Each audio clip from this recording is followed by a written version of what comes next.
یہ 1.5-2 سال پرانی جب سیلاب آیا تھا تو وہاں جو خیمہ بستیاں لگی ہوئی تھیں، سندھ کا علاقہ ہے گوٹھ، وہاں 100 آدمی اس خیمہ بستی میں آگ لگ گئی. اور ہماری جو حکومتیں ہیں اور ہمارے جو سیاستدان ہیں، بس اللہ کی پناہ ہے. مجھے ایسے لگتا ہے جیسے ان کے سینے میں دل نہیں.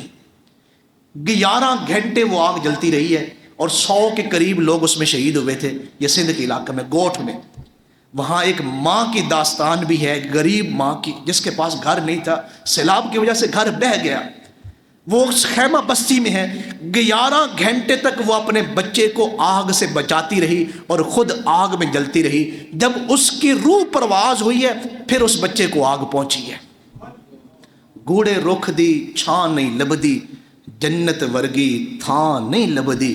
سب کچھ لب جاندہ ہے پر پیو نہیں لبدا تے ماں نہیں لبدی. سب کچھ لب جاندہ ہے پر پیو نہیں لبدا ماں نہیں لبدی. کبھی ان لوگوں سے پوچھیں جن کے والدین اس دنیا سے چلے گئے ہیں، ان سے پوچھیں. جس دن انسان کی والدہ یا والد فوت ہوتے ہیں نا، اسے ایسے لگتا ہے جیسے میرے اوپر آج قیامت ہے، میرے اوپر قیامت ہے. اسے بھرا ہوا گھر بھی خالی نظر آتا ہے. اسے گھر میں وہ سکون نہیں ملتا. پھر وہ ڈھونڈتا ہے، کاش میری ماں ہو، میں اس کے پاس بیٹھتا، کاش میرے والد ہوتے، میں ان سے مشورہ کرتا. کتنے والدین کو میں جانتا ہوں جن کے سینوں میں ایسے راز تھے جن کے سینوں میں وہ اپنے بچوں سے کہنا چاہتے تھے، لیکن بچوں کے پاس ٹائم ہی نہیں تھا کہ والدین کے پاس بیٹھتے. یہ جو ہم ان کی وفات کے بعد ختم شریف دلاتے ہیں اور کٹے ذبح کر دیے، وچھے ذبح کر دیے اور بڑے بڑے لوگوں کو بلا لیا، 10واں شریف بہت بڑا دلوایا اور 40ویں کا بہت بڑا ختم کر دیا، اور پھر لوگوں کے سامنے والدین کی باتیں شیئر کی، میرے اماں جی ایسے تھے، یہ جو ان کی وفات کے بعد آپ توجہ دے رہے ہیں نا، اس سے زیادہ توجہ کی ضرورت ہوتی ہے ان کو ان کی زندگی میں کہ آپ ان کو توجہ دیں، ان کے پاس بیٹھیں. لیکن ایسا نہیں کرتے ہم.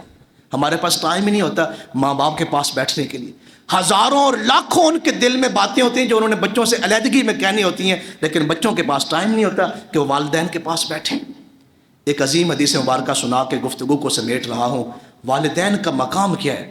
میرا آقا کریم علیہ السلام نے فرمایا، اگر والدین تمہیں اپنے گھر سے نکلنے کا کہیں کہ میرے گھر سے نکل جائے، وہ غصے میں ہو، اور تمہیں میں اپنی دولت سے اور اپنی پراپرٹی سے، اپنے بزنس سے ہمیشہ کے لیے میں تمہیں فارغ کر رہا ہوں، والدہ کہے یا جب والد کہے، تو حدیث مبارکہ میں ہے اولاد کے لیے یہ فرض بنتا ہے کہ وہ ان کے سامنے سر بھی نہ اٹھائیں. جب یہ سب سے مشکل وقت ہوتا ہے جب والدین بچے سے کہیں تیرا کوئی حصہ نہیں، تو اتھوں نکل، میں جس کو چاہوں گھر دے دوں، میں جس کو چاہوں مکان دے دوں، اپنا بزنس دے دوں، تیرا اس میں کوئی حصہ نہیں. اور بچہ وہاں پہ سر نہ اٹھائے. یہ ہے فرما برداری کہ سب سے مشکل گھڑی میں بھی وہ اپنے والدین کے سامنے زبان درازی نہ کرے. یہ حدیث مبارک ہے. لیکن ہم نے کیا دیکھا ہے کہ عدالتوں میں کیس چل رہے ہوتے، بیٹے نے باپ کے خلاف کیس کیا ہوا ہے. پچھلے دنوں کتنی ویڈیو ہمارے معاشرے میں آئی کہ ایک بچہ جو ہے باپ کو مار رہا ہے وراثت کی وجہ سے، ایک بچہ ماں کو مار رہا ہے وراثت کی وجہ سے. اولاد جو ہے وہ اپنی ماں کو گھسیٹ رہے ہیں سین میں، کس وجہ سے؟ ایک مکان کی وجہ سے، 3 مرلے کے مکان کی وجہ سے. ذرا سی میری طبیعت ناساز کیا ہوئی اے عباس، بچے وکیل کو بلا کر لائے طبیب سے پہلے. بچے وکیل کو بلا کر لائے طبیب سے پہلے. اس لیے ماں باپ ایک ایسی ہستی ہیں میرے بھائیوں کہ ان کی گفتگو میں، یہ تقریروں میں ان کے مقام کو بیان نہیں کیا جا سکتا. ماں ایک چلتی ہوئی دعا کا مجسمہ ہے. ماں ایک رحمت کا خزینہ ہے. جو بچے والدین سے دور ہوتے ہیں، ہم نے دیکھا ہے وہ رحمت سے دور ہوتے ہیں.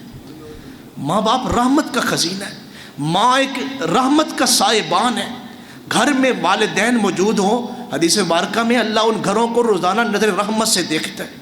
چلتی پھرتی، یہ ہمیں کہتے ہیں نا، ہمیں شوق ہوتا ہے کاش ہمیں حسن بصری ملتے، کاش ہمیں رابعہ بصری کی زیارت ہوتی.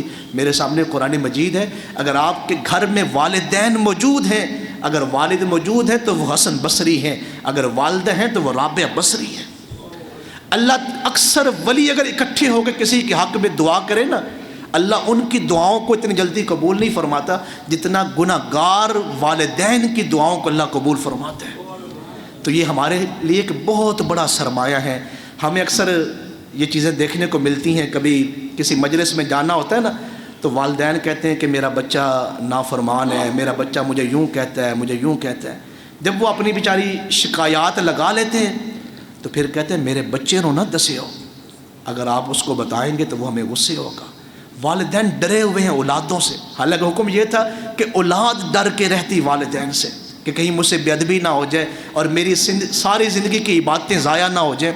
حضرت علقمہ کے جنازے کے موقع پہ حضور نے فرمایا تھا، فرمایا جس کے والدین ناراض ہیں اس کی کوئی نمازیں نہیں، اس کے کوئی روزے نہیں، اس کے زکوٰۃ، حج، عمرے، صدقات و خیرات قبول نہیں جس کے والدین ناراض ہیں.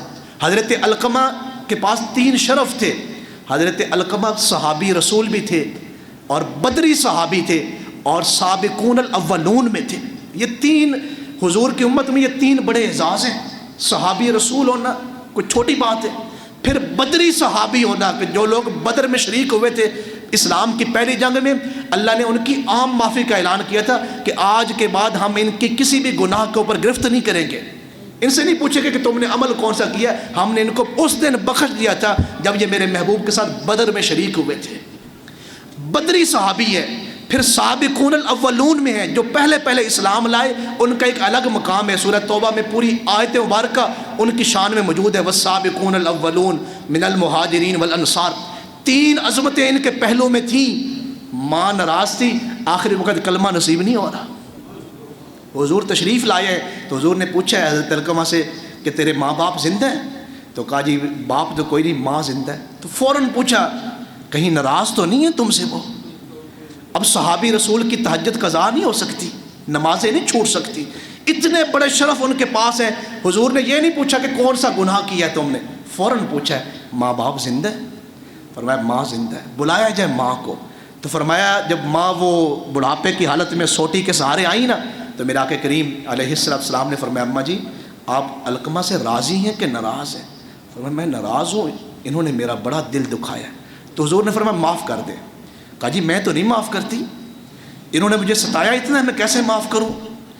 اچھا تم معاف نہیں کرنا چاہتی تو پھر حضور نے فرمایا صحابہ کرام سے لکڑیاں اکٹھی کریں اور جب لکڑیاں اکٹھی ہو جائیں تو علقمہ کو آگ لگا دیں. تو ماں تھی تو فرمایا نہیں یا رسول اللہ آگ نہ لگائیں. فرمایا اگر ہم آگ نہیں لگائیں گے تو اللہ جہنم میں جلائے گا. کتنی بڑی میں بات کر رہا ہوں، شرف کتنے بڑے ہیں ان کے پاس. تو یہاں جلا دیں گے تو یہ آخرت کی سزا سے بچ جائیں گے. تو جب حضور نے فرمایا نا آگ لگانی ہے تو فوراً ماں نے کہا نہیں آگ نہ لگائیں، میں معاف کرتی ہوں.